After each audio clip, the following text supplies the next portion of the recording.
China is on its way to becoming the world's largest economy. The most confident predictions say it could happen in just a few years. Others say it's still at least a decade away.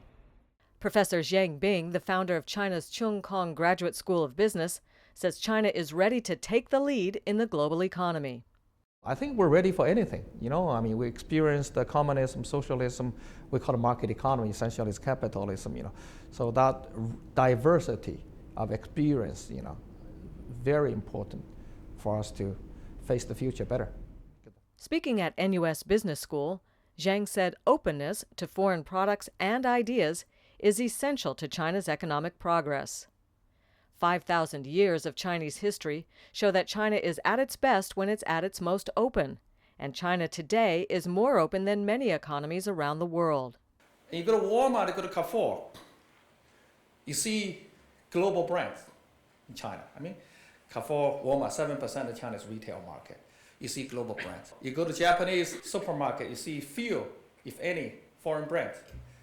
You go to Korean supermarket, no foreign brands. Looking to China's recent past, Xiang says China's admission to the World Trade Organization in 2001 was the key milestone in its engagement with global commerce, followed quickly by other breakthroughs. 2009, China overtook Germany as the #1 exporting nation. 2010, China surpassed Japan as the #2 GDP. And also, China surpassed the US as largest manufacturing output. Xiang also sees the democratization of information, the ability of just about anyone to publish information via the internet, and the ability of just about anyone else to see it, working in China's favor. And he says China is benefiting from a population dividend, with a large, inexpensive labor force contributing to its growth. But it's not all blue skies and smooth sailing. China is facing a number of obstacles to its progress. Environmental issues are high on the list of problems that need to be addressed.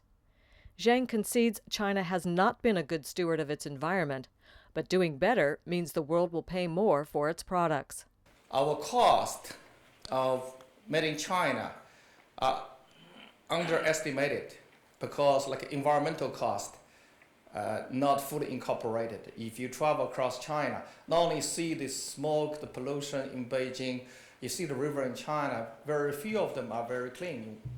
So I think, to me, the China has been subsidizing global living standard for a long, long time because we have not incorporated many manufacturing costs in China. And that's not just China's problem. He says that as China climbs the value chain, the so-called dirty work will be passed on to other countries. We have been to the point where the whole model no longer sustainable because we have polluted much of our water, air. And you go to Kunshan near Shanghai, you go to Dongguan near Hong Kong. Some of the areas, the birds do not want to fly there. Xiang says China also must address the issue of income inequality, and along with that, the tendency of those who have made it big to keep the wealth in the family, which he thinks is unrealistic. The difficulty passing the leadership to anyone beyond family is also a challenge for Chinese business to be globally competitive. It's unlikely your sons, daughters forming a football team or soccer team which will compete well with Manchester United, and your chance of winning is not very high. Another effect of China's rising global clout is what some have seen as China's aggressiveness in asserting its claims to disputed territory. But Xiang says it's in China's economic interest to avoid keeping any tensions from spilling over into actual conflict. China has every incentive to preserve peace, stability. Every incentive. Give me one incentive, China will say, okay, I have a war with Vietnam, with Japan, with anybody for that matter. And China, among the major economies, is the most dependent on global trade. China has every incentive making sure that sea, land, whatever, those will be safe, smooth, because China is the most beneficiary from those systems. Looking ahead, Xiang is skeptical of suggestions that China lacks the innovative capacity to take it to the next level of development. Rather, he says the sheer size of its market means the innovators will find their way there. I'm positive about the future of Chinese companies to be innovative because when you have a largest market, the talents will come to China. the ability to innovate will be imported globally.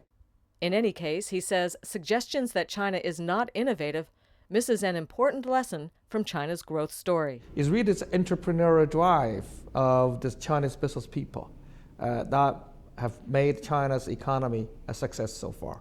China's economy succeeded not because of state capitalism, despite the state capitalism. So do not learn the wrong lesson from China. Do not think China succeeded because of state capitalism. That would be a terrible lesson to learn from China. For NUS Business School, I'm Katie Sargent.